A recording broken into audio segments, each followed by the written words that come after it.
Hello everyone, I'm Andy. This is the Gaming Haul for April of 2023.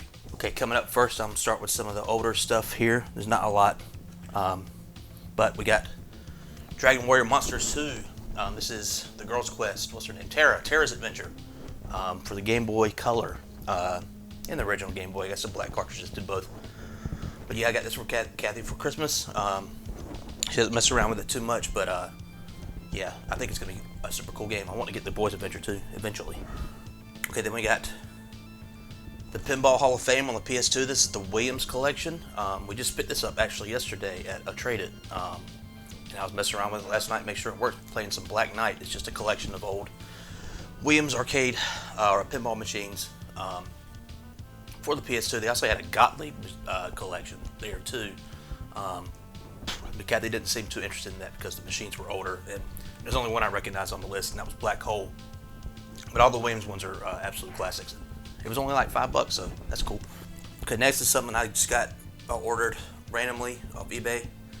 This Castlevania Lords of Shadow Mirrors of Fate on the 3DS, the side-scroller kind of beat 'em up Metroidvania that Mercury Steam made. I think it was one of their first tries at that. They eventually made Return of Samus and Metroid Dread. Neither game I beat, so hopefully with this one I can put the nose to the grindstone and actually beat a fucking game that they made. But yeah, I just really want to get as many 3DS games I can get before they start getting outrageous prices. Okay, next, this is not really a game. This is the Anbernic RG35XX. Kind of bought this on a whim too after watching a video review of it. I wanted to do a video about it, but I was playing through Castlevania Symphony of the Night on it, and it wouldn't let me save the game through the game's save menu, but it also it has save states in it, and one of my save states was corrupted, like at a door, and I couldn't do anything about it except for start the game all over again, and I was already like 10 hours in, and I wasn't going to do that. But other than that, it seems pretty cool. It comes preloaded with a bunch of stuff, and it's a pretty good price. I forget what it was. I think it was like $60 when I bought it. But yeah, that was the first time I've ever messed around with one of these emulation machines, but yeah, that's cool. Okay, next is the blind box I ordered for a limited run. I already did a Pixel Pup short about this. This Caro Blaster is what I got, which my buddy of mine told me was a good game. I haven't installed it yet. It looks very primitive, like an old school, like, I don't know, Apple II game or something, but with color, like a Commodore 64 game maybe. But yeah, I'm gonna give it a try at some point once I have a little bit less to play. But it's always fun ordering blind box stuff like this. You never know what you're gonna get, and I figured I'd pull the trigger on that one. This is Atari 50 on the PS5. I'm not the biggest Atari fan because it wasn't in my demographic. I was a bit too young for it, but heard so many good things about it with the documentary style stuff and the museum, like quality of everything. I had to check it out. I've only made it through the first part of there's like 4 parts to their little documentary thing. I made it through the first part, and it is really, really good. A lot of cool stories, a lot of cool anecdotes and stuff about lore about these old games. If you have any interest in history like that, you need to check it out. It's pretty cool.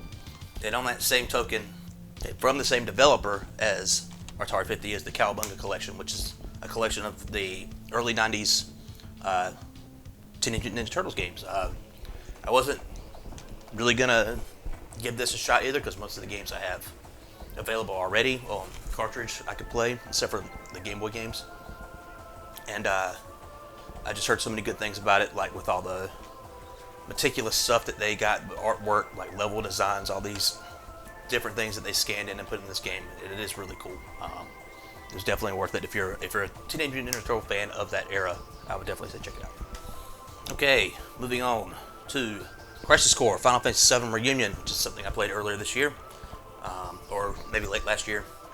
It is a remake of Crisis Core Final Fantasy VII from the Vita, and they did a lot of work to it. It looks way better than the Vita, not Vita version, PSP, the PSP version. And it was a lot of fun to play. I could see why people went crazy for it back in the day on the PSP.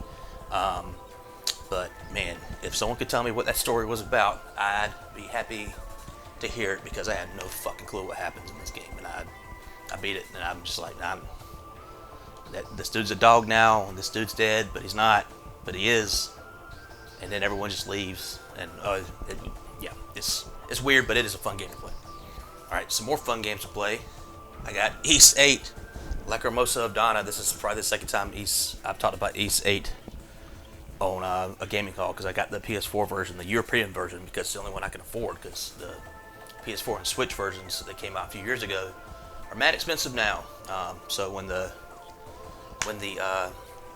PS5 version got announced, I knew I had to have it. Kathy got it for me for Christmas, and I've played a few hours of it on the PS5. I know there's a way to play 120 frames per second on the PS5. I haven't really messed around with that too much, but man, what a great game. I really need to play it again. I've only really scratched the surface, but I fucking love Ys 8, and I'm glad to have it on the PS5. Now we got Tiny Tina's Wonderlands, which is a game that came out a few years ago. Something I wasn't really super interested in, because the Borderlands games have had they continually bum me out more and more, I guess, even though I think I like 3 better than 2. But I saw it on clearance at Walmart for $10. Decided to give it a try, and I actually really liked it. Didn't overstay its welcome, so it's a bit shorter than the other games. They got a little overworld system where you're running around from different first-person map to first-person map. It helped break up the monotony of just running around in first person the whole time. And I played it with the volume down, so I didn't have to hear Tiny Tina scream through the whole game. So it's a fun little podcast game to just run around and shoot, and the Borderlands shooting still feels really good. So if you see it for $10, check it out. Okay, now the most current game on the list, Resident Evil 4, the remake, PS5. I'm currently playing through this right now. I'm almost at the end. I'm having a ton of fun with it. It's a beautiful looking game. With the Resident Evil stuff lately with Capcom, they've been absolutely killing it. They continue to kill it. This game's amazing so far.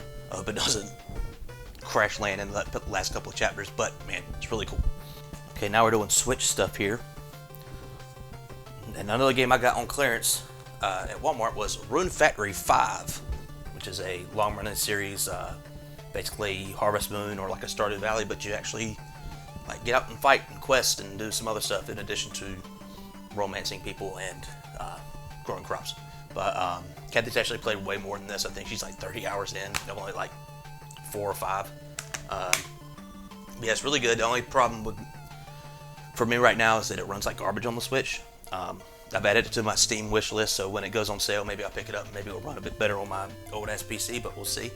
But yeah, that definitely worth the like $10 that I paid for it. It's super cool. And this is from Limited Run Games. This is River City Girls 2. Kathy really liked River City Girls 1 a lot, and once this went on pre-order for Limited Run Games, I went ahead and got it. I was hoping I would get it in time for Christmas for Kathy, but that did not happen. I only got it a few weeks ago. Yeah, it's basically another beat 'em up by I think it's Way Forward. Yep. And it's got the 2 girls from River City Girls, and now you can play as your boyfriends, you can play 4-player and all that good stuff. I haven't tried it out yet, but hopefully on a rainy day when there's nothing else to play, I'll give it a shot.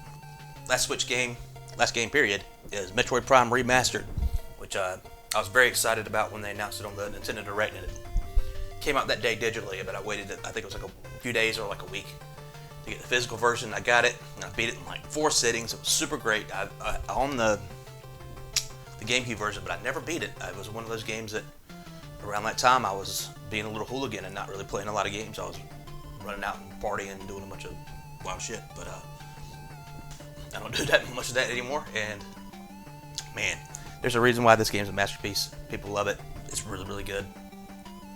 I hope they continue. Do 2, do 3. I know they're not as good as this one, but I would want to give them a try. Okay, people have watched these videos before. You know I like to end with some vinyls here, and there's a theme at the beginning of them. I'll rearrange them here. So the first one is Mega Man Legends, the soundtrack on vinyl for the first Mega Man Legends. It's got great little like claymation art looking stuff on the front of it. The Mega Man Legends soundtrack is great. I got this for a gift. I got this as a gift for Christmas from my buddy Chris. He's a big video game vinyl collector too. And yeah, man, I love the Apple Market theme. I've used it in a lot of videos. It's very calming. It's very like upbeat and reminds me of a nice sunny day. But yeah, super cool. Continue on with that trend is Mega Man 2 and 3. Both soundtracks on vinyl. This one actually doesn't open up, but sit back. Yeah, I fucking love the soundtracks for Mega Man 2 and 3. It's some of my favorite video game music ever. And when I saw this on Amazon, I was like, I have to get it. Ordered it. I ordered it sometime last year, and then right when it was said it was going to ship, they canceled my order. I was like, what the fuck? So I had to basically just order it again, and it eventually got here, and I'm so happy because, man, these soundtracks are incredible. I had to have a physical thing to keep them with me all the time. Mega Man soundtracks, fucking number one. Theme continues with the third Capcom game. This is Breath of Fire 3. I don't know why Capcom's on this uptick of getting all their soundtracks on vinyl, but I'm here for it. Breath of Fire 3, I rented it back in the day. I never owned it, so I haven't played too much of it. So the soundtrack didn't really stick with me. But when I think it was on pre-order on IM8-bit, and it wasn't that expensive. I was like, man, it's a freaking JRPG on the PS1. You can't go wrong with soundtracks on those, even if you didn't play the game. And from what I've listened to it, it's very different. Almost kind of like jazzy in places. But yeah, the inside art's really good. Yeah. I put more soundtracks on vinyl, please. Old developers. Alright, this one's a fucking all-timer for me. Game came out last year, Cult of the Lamb. What a great soundtrack. I think his name's Riverboy or something like that. I see his stuff on, Riverboy's right there. It's just a great soundtrack. A lot of weird noises that he uses, like weird samples, and just the cool beats. Some nice chill stuff, some nice upbeat stuff too. And I love this art with the lamb and surrounded by the flowers, and then he's surrounded by bones, and he's a demon on the inside. What a cool game, what a cool soundtrack, what a cool vinyl. Alright, last one is definitely an all-timer for me as well, is the Super Castlevania 4 soundtrack on vinyl. This soundtrack is freaking amazing. Definitely one of the best on the Super Nintendo, in my opinion. I wanted this soundtrack for years and years. Both Castlevania 3 and Super Castlevania 4 were on Amazon, and I put them on my Amazon wish list one year for Christmas. And Kathy said, which one do you want the most? I said, well, I'll let you pick. I should pick Castlevania 3, and I know I should pick Castlevania 3 because the artwork on Castlevania 3 is awesome. This one, not so much. It's just kind of Simon Belmont holding a cross, and he looks kind of... The inside looks great, though, with the map. I like that a lot, but doesn't give off a good first impression on this front cover. But, man, the music inside of it's really, really good. You can't say enough good things about Super Castlevania 4. You can't say enough good things about video games on vinyl or soundtracks on vinyl. Put out more, please. Alright. That's it. That's all I got for the past 4 months.